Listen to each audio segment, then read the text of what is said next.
سلام دکتر. امروز در رابطه به یک موضوع بسیار اساسی و مهم که زیاد کسا شاید بگوید که من ارزش بر از این نمیتم، ولی به نظر من بسیار ارزش داره به زندگی و خصوص به جوامع امروزی. بسیار ارزش داره. امی تو که می حالت ظاهری تا یک کس میبینه، اگر تو یک کس باشی که تمام موضوعاتت منظم باشه، یک کرتی منظم، یک خنقاق منظم، عطر زدگی، یک آینکای دودی دیگه، یک مترک زیر پایت باشه، کلگی به این ارزش میده. برشان مطرح نیست که سطح سوادت چقدر است و خصوص در جامعه ما و شما، ولی اصل ارزش همو هسته. موضوع اصلی چون از بحث بیرون نشه، موضوع سر پول پیدا کردن و پیسه پیدا کردن است صحبت بکنیم. کلگی خوش داره که پیسه داشته باشه، ولی چطور پیدا بکنه؟ از راه درست یا نامشروع و کدام راه ها را پیش بگیره تا همین پول پیدا بکنه؟ در کدام گزینه ها را انتخاب بکنه که درآمد داشته باشه؟ سرمی میخوایم صحبت. خیلی سوال خوب است. فقط میخوایم تمام دوستا خیلی دقیق گوش بگیرن، چون در بخش پولدار شدن اکثریت دوستا را ما داریم که مشوره های عجیب و غریب میتن. حال به خصوص روانشناسای عزیز من نمیفهم از کجا میکنن معلومات ها را، ولی موتیویشنال سپیکرها، افراد خیلی مختلف بیشتر کوشش میکنه در مورد پولدار شدن صحبت کنه و شاید به این خاطر که اکثریت مردم ما میخواه پولدار شود. ولی زمانی که شما در مورد پولدار شدن صحبت میکنین، کوشش کنین چیزی را بگوین که منطقی باشه و چیزی باشه که برای جوانا کارآمد باشه. من نمیتونم یک جوان بگویم که چطور میتونیم 24 ساعت میلیونر شویم یا یک تبلیغ بسازیم که آمازون شما را میلیونر میسازه. به هر حالتش یک موضوع را شما متوجه باشین که هر فرد غریب میتونه بیلیونر و میلیونر شود و این اگر شما نگاه کنین در دنیا تمام میلیونرها و بیلیونرهایی را که شما میبینین 63% اینا افراد غریب بودن که به انگلیسی برش میگه سلف مید میلیونر، یعنی افرادی بودن که خودشان میلیونر شدن و به زور خود بیلیونر شدن. پس امکانش هست که یک فرد غریب پولدار شود و یک فرد غریب بتونه پیسه دار شود، به شرطی که اینا مایندست پولدار شدن داشته باشن که باز روی بحث میکنیم که چطور میتونیم ذهنیت پولدار شدن داشته باشیم. موضوع دوم، هرگز پشت پول نگردین. هرچی کوشش کنین که پولدار شوین، پول ازتان میگریزه و هرچی کوشش کنین به ولیو و به ارزش ها کار کنین، پولدار میشین. پس به جای پولدار شدن کوشش کنین که مشکل حل کنین. با وقتی که شما مشکل حل میکنین، پول خودش میاد. چرا پولدار نمیشیم؟ چون اکثریت ما میخواهیم پولدار شویم، از همین خاطر پولدار نمیشیم. اکثریت ما نمیخواهیم که مشکل حل کنیم. اگر شما کار کنین به یک مشکل در یک جامعه حل کنین، پول خودش میاد. مثلا شما اینستاگرام ببینین، یک مشکل حل میکنه. شما فیسبوک ببینین، یک مشکل حل میکنه. شما تیک تاک ببینین، یک مشکل حل میکنه. شما آمازون ببینین، یک مشکل حل میکنه. شما علی بابا را ببینین، یک مشکل حل میکنه. شما اوبر را ببینین، یک مشکل حل میکنه. تمام افرادی که بیلیونر هستند شرکت‌هایی داره که یک مشکل حل میکنه. شما گوگل را ببینین، کمپانی گوگل یک مشکل حل میکنه. پس وقتی شما میخواین پولدار شوین، اولین پرسشتان باید از خودتان باشه که استعداد در کدام بخش دارین و شما چی مشکل را حل کرده میتونین. مثلا من دکتر هستم، یک دکتر عقلی و عصبی و یک سایکیاتریست هستم و من میتونم که ذهن انسان ها را از وسواس شیطان نجات بدم و این چیزی است که من انجام داده میتونم و وقتی من میایم در یوتیوب صحبت میکنم از اینکه چطور ذهنتان نگاه کنین، یک مشکل حل میکنم. پس مردم خود به خود رو میشنوه و خود به خود پیسه میآید. ولی اگر ذهنیت من باشه که من بیایم در یوتیوب و تنها پیسه پیدا کنم، پس من قربانی ترندینگ میشم و میبینم که ویدیویی که زیاد ویو دیده، من باید اونمو موضوع را انتخاب کنم، روی اونمو موضوع باید صحبت کنم و این باعث میشه که من اونمو اولویت‌های خود از دست بدم، با پشت هر چیز بگردم و هیچ چیز به دست نیارم. شما ببینید افراد خیلی مشهوری که یک وقت دعوت خیلی مشهور بودن، یک وقت بخش اقتصادی خیلی مشهور بودن، یک وقت روانشناسی خیلی مشهور بودن، ترسیدن از اینکه دیگه باید پولدار شون چطور ویو بیشتر به دست بیارن، روی افراد دیگه انتقاد کو، ویدیوی ریاکشن جور کو، روی ویدیوی ریاکشن جور کو، حال از یادشان رفته که چی است. پس شما باید پشت پول نگردین. شما باید بفهمین که جامعه مشکلات زیاد داره و شما باید یک مشکل هدف قرار بدین و اون مشکل حل کنین تا بتانین پیسه دار شوین و این خیلی خوب است. خب حالا که میخواین پیسه دار باشین از 4 راه میتونین پولدار شوین و این خیلی مهم است. جوانا باید بریزی متوجه باشه و شما میتونین در یک وقت 2 الی 3 راه را انتخاب کنین به خاطر پولدار شدن. اول شما وقتتان باید بفروشین تا پولدار شوین. وقت فروختن یک راه خیلی بد است به خاطر پولدار شدن، چون زمانی که شما وقتتان میفروشین شاید پولدار شوین ولی به خاطر پولدار شدن به خیلی وقت ضرورت دارین. مثلا شاید در سن 40 سالگی 45 سالگی شما پولدار شوین، در حالی که مبارزه به خاطر پولدار شدن به شدت به سرعت روان است و شما باید سریع پول پیدا کنین. خب وقت فروختن یعنی چی؟ مثلا وظیفه گرفتن. وقتی تو میری به یک وظیفه و اولین شرط را که برات میمانه وقت است که بچیم از 8 تا 5 بجه باید بیایی، اینال تو اونجا وقتت مفروشی. بیبی در بانک یک گارد را که استاد است، ای در اصل وقت خودم مفروشه. یک مامور دولتی رسایی که کار میکنه، ای در اصل وقت خودم مفروشه و با اساس اینمی وقت فروختن خود پول به دست میاره.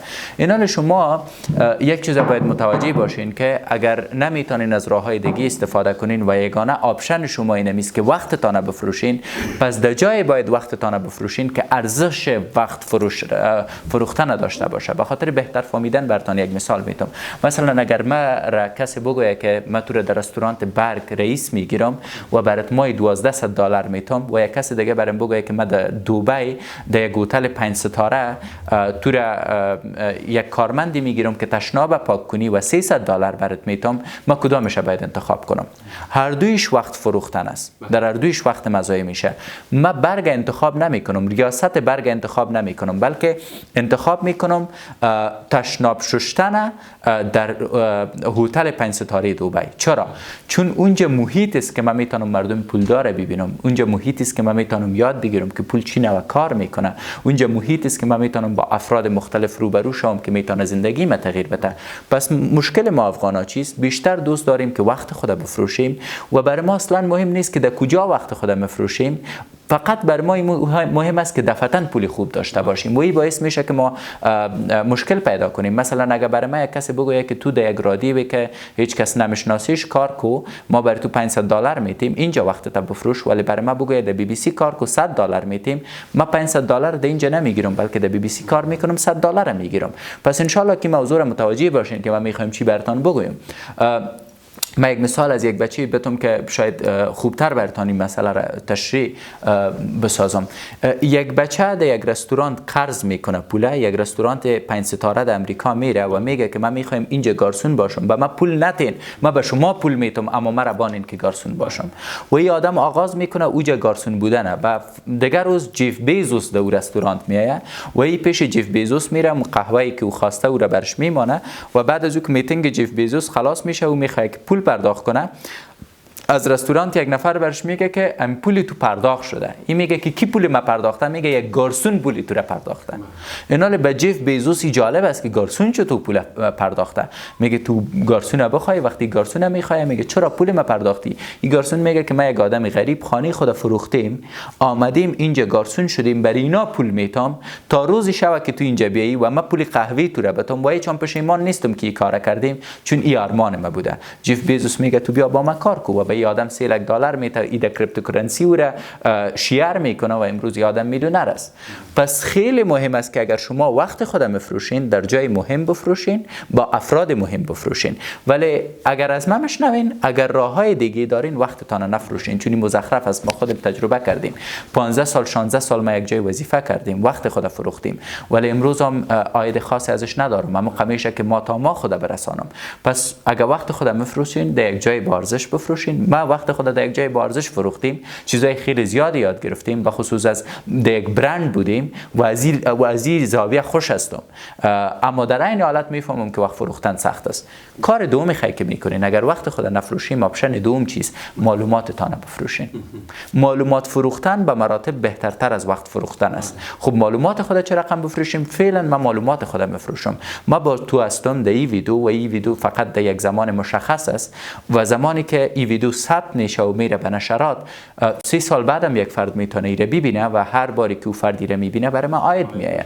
من نمیال روی ویدیو میتونم به دوستای خود بگویم که ماموریت را که ما آغاز کردیم به خاطر از بین بردن وسواس جوانا، اینا میتونن شخصا با ما کمک کنن، حمایت مالی کنن و این خودش در ذات خودش معلومات فروختن است. پس معلومات فروختن خیلی خوب است و شما با این باید پیش برین. و به خاطر اینکه را بیشتر براتون خوبتر تشریح کنم، یک مثال از یک دوست خودم میتونم. یک دوست من جیم ترینر بود، زیبایی اندام به مردم ترینینگ میداد و در یکی از جیم ها یا کلب های خیلی مشهور شهر نو بود. بعد از سقوط حکومت او کلب دیگه بسته شد و یادم بیکار ماند و مرا گفت که شکیب من نمیفهم که چی کنم، حتی دیگه اندام خدا نگاه کردن نمیتونم چون پولش ندارم.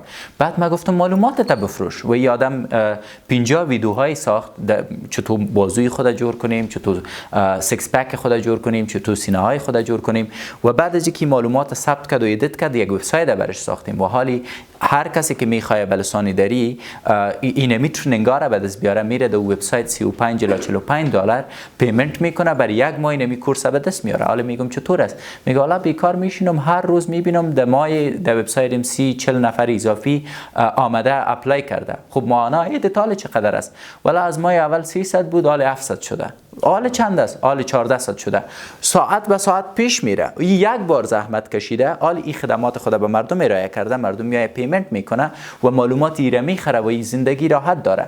پس معلوماتتان بفروشین. هر فرد یک بخش استعداد داره. یک میستری که یک میستری خیلی خوب و مشهور است باید معلومات خود بفروشه. یک بولانی فروشی که یک بولانی فروش مشهور است باید معلومات خود بفروشه.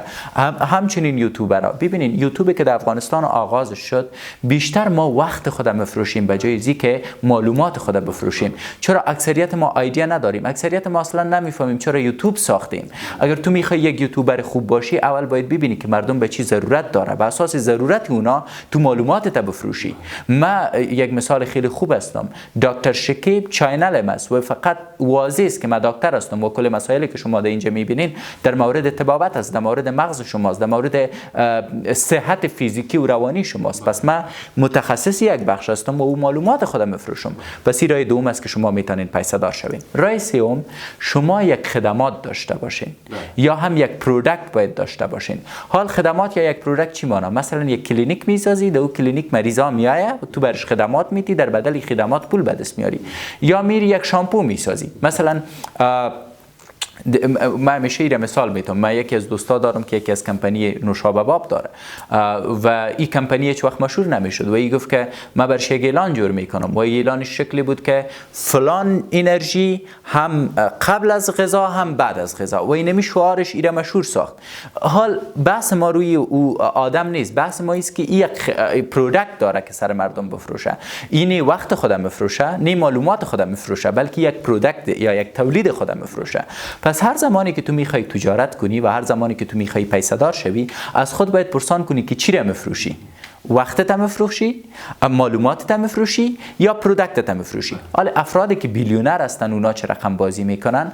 اینا وقت تو را میخرن، اینا معلومات تو را میخرن، اینا پروداکت تو را میخرن، به نام خود میفروشن و پیسه دار میشن. مثلا من یک نفر را میبینم که یک برنامه خیلی خوب داره و بعد یک غولپول از میبینم که در میدیا خیلی مشهور است، میگه این بچه خیلی خوب معلومات پیش میبره ها، اگه این رقم بانیم که خودش شخصی پیش بره فردا مشهور میشه و کتما رقابت میکنه، زنگش بزن بیا کتما کارمند شوه، دیگه وقت خود بفروشه به جای اینکه معلومات خود بفروشه.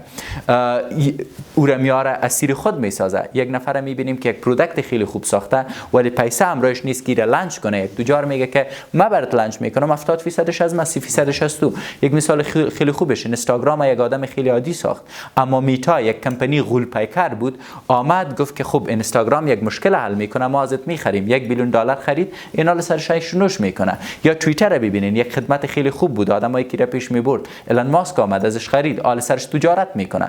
پس شما اگر وقت خود بفروشین، بیاین او را بانین معلومات خود بفروشین. وقتی معلومات خود فروخته رفتین، مردم بیشتر شما را میشناسه، پروداکت تولید کنین. یک شای تولید کنین که مردم بخرن. مثلا من یک یوتیوبر هستم مثالش که 3 لک سابسکرایبر دارم و من معلومات خود فروخته رایستم. اینا بعد از 3 لک سابسکرایبر من دیگه معلومات خود نمیفروشم، در پالوش باید یک تولید داشته باشم که مردم بخره. مثلا من میگم که اگر میخواین از تشویش دور باشین فلان فلان فلان فلان فلان کار کنین، اما اینی شربت شکیبان بخورین که نو مکشیدین بر شما فایده داره. اینا به این سیستم که روز برسه که من معلومات مردمان بخرم، وقت مردمان بخرم و یک تولید ازش بسازم و این تولید کنترل کنم، من بدل میشم به یک میلیونر. تا که 4 بخش شما پیش نرین هیچ کس نمیتونه میلیونر شه. تشکر. خواهش میکنم. خیر باشه.